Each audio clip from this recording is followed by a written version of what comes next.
mentioned, I'm 36 years old, and my husband is, yun ang nung-best. Rex, he is... I'm 39. Ahead ako ng 3 years sa kanya kasi... Siyempre, 36 siya eh. Okay, medyo inaano lang namin yung sarili namin, medyo tense kasi akala ko nga madami kuya Braynon. Kami lang talaga. Okay.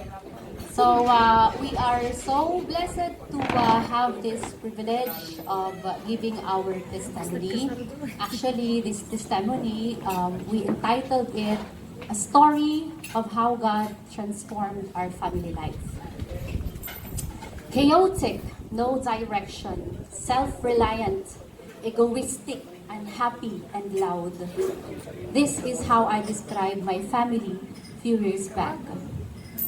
There were a lot of arguments between us, husband and wife. Every year, problems elevate. Our problems as couple affected my son and later our daughter.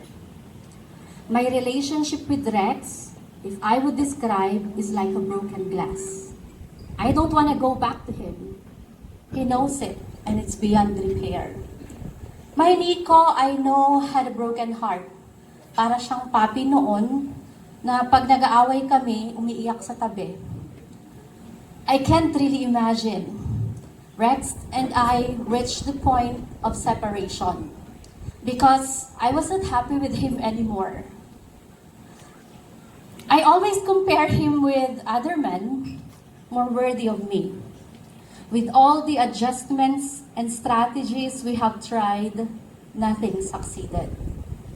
The situation reached my mom, an immigrant in Canada, who is discipling and leading a cell group. It deeply pained her to see my family struggle that much.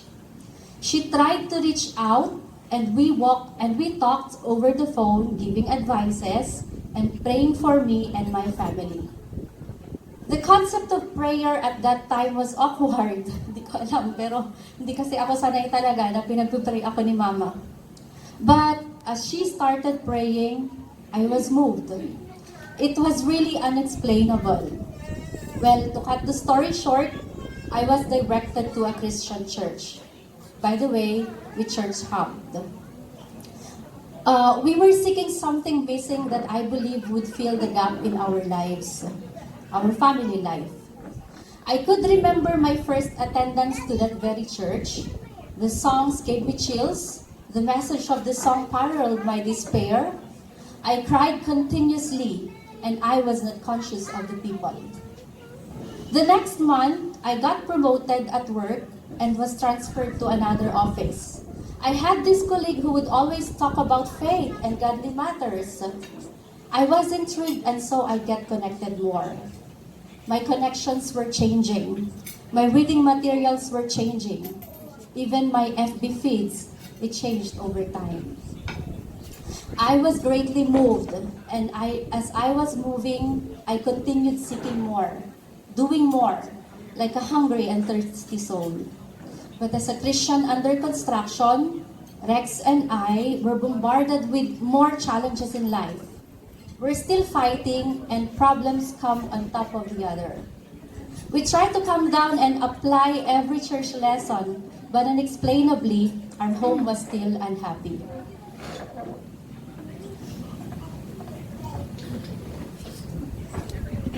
Tagalog din ako. Before the seminar, sa totoo po, lagi po kami nag-aaway ni Isis sa harapan ng mga anak namin. Maliit na bagay, pinag-aaway na po namin. Siya po laging nasusunod sa bahay. Boss, di ko din po nagagapan ang role ko bilang tatay kasi siya po laging nagdidesisyon.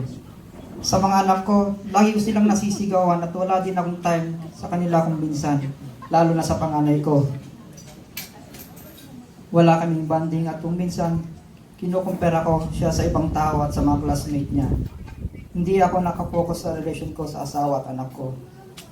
Lagi ko kasi naiisip yung mga problema namin. Pero mahal ko sila. Si Nico, kinukumpara ko dahil gusto ko siya maging successful. Si Ayla hindi namin pinapalo dahil alam naming mahal namin siya. In reality, we are aware of our wrongdoings, but we hardly apply it in our home. We found a very good platform that awakened our spirituality, but I fully know that I have to follow through and keep moving on. Until one day, I found myself in CCF, our family in CCF. I have found every reason for our circumstances. The church kept us spiritually high, and the D group sustains. The parenting seminar is an enormous eye-opener. This is what I've been searching for. It is filling the gap I have mentioned earlier. Rex and I were able to identify our truest role. Mali pala ako. I actually switched role with my husband. Ako ang nag-take lead sa family. Most of the time, I shut him up and I take the final decision in the house. I thought I was more intelligent and I did not believe in his capacity and nature. I always feared that he would fail our family, and that because he always do. But I was wrong. I did not understand the God-given role for husbands. Up to now, I am practicing to be a suitable helper, willing to submit and respect my husband. I know that we have to strengthen our spiritual life so we can serve our roles, the sacred trust of stewardship to our children. I have developed the habit of praying and always asking and seeking God in all my undertakings. During the seminar, ang pinaka-natutunan ko ay maging mahinahon sa lahat ng bagay. Natutunan ko din kung paano ang role ng isang ama. Natuto din akong mag-share about sa mga challenges sa buhay. Dati mahihain ako, kulang ako sa tiwala sa sarili. Pero during the seminar, parang nagiging agresibo ako sa help ni God. Ang challenges din na nagpabago sa buhay ko ay kulang ako noon sa komunikasyon sa panganay ko. Pero ngayon, nag-uusap na kami heart to heart, nag-open na siya kung ano ang mga problems niya. Pinipilit kong hindi makipag-away sa asawa ko at intindihin ang mga bagay-bagay. Natutunan din namin mag-asawa na mag-prayer time at salamat kay Kuya Vernon na siya laging nagre-remind sa aming mag-asawa. Tayong mga tatay ang susi para may tama ang ating mga anak. Mapalaki sila ng may magandang ugali at mapalaki sila ng malapit kay God. In this very room, I have heard the statements that have kept bringing my mind and touching my heart. Values are more caught than taught. The one-man principle, the creation of magical moments. Parenting is a sacred trust. Ang sarap basahin ng mga notes namin sa seminar na to, sa totoo lang. Actually, na-share direct sa yung ibang lesson sa isang husband din na kagaya niya. We missed the session on open communication, and so I catch up by reading the book. The more you communicate, the more you will understand. Open communication opens your child's heart. I didn't understand everything about Nico because I did not cultivate open communication. I was not even good at the formula, 1 mouth, 2 ears. I'm trying to hack this through the zip challenge because I'm fearing about control and that I am not anymore in authority of his heart and mind and all I can do is influence. But slowly, I'm winning his heart. God is working tremendously in our family life. I had been willing to submit and focus and my focus in life was changed.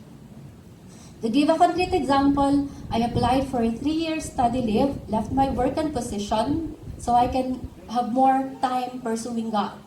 Sabi nga, paulit-ulit na sinasabi ni Pastor Ethan, you cannot have what you did not pursue. We pursued God. Hinanap namin siya at madami ang nagbago. Wasak na sana ang pamilya namin ngayon. Pero yun nga, hindi doon nagtatapos eh. Be a salt to the world. I-share ang blessing, madaming hindi nakakaintindi sa eternity. But you see, you cannot give what you do not have. And so, we are still here strengthening our faith and remain faithful till the end. And yes, until we finish well. We are so thankful for we were directed to people who can help us spiritually. To our D group leader, and mentor who does not fail to remind and encourage, kumusta ang prayer life nyo? May mga family devotions na ba kayo? Bro, nabasa mo na ba ang Bible mo? Kuya Freynon. The pastor behind the Couples D group that I know this group and seminar cannot succeed without, who made me realize that all sufferings are blessings in disguise. He also made us understand the heart of God, Pastor Reggie. The couple who made this possible besides their busy schedule and other responsibilities, I should know, wisdomful relay of the book and the real-life experiences as a couple and family, Pastor Jonathan and Pastora Vanji. Thank you so much po. How could we ever thank you, Pastors Jonathan and Pastora Vanji? Nevertheless, all the people in this room, we are all great. We have devoted our time and life with God. Madami pa akong gustong matutunan. Kami po pareho mag-asawa. Ang dami kong iyak habang ginagawa ko ito. At oo naman, madami pang challenges darating. Pero alam namin kung paano i-handle. We are grateful and joyous. God is working in our lives. I cannot imagine how many millions of people not having this chance and reformation we are experiencing right now. God has chosen us. We were thrown out of the wilderness and was renewed. And I know in the midst of our family struggle, someone must have prayed for us. And I am grateful I now have this chance of praying for others. Pangako ko sa sarili ko at sa Diyos na panatilihin ko ang pamilya ko na maging malapit kay God. Miracles do happen. My knowledge cannot fathom God's almightiness, but my heart and soul does. All glory and honor to God. Good evening, everyone.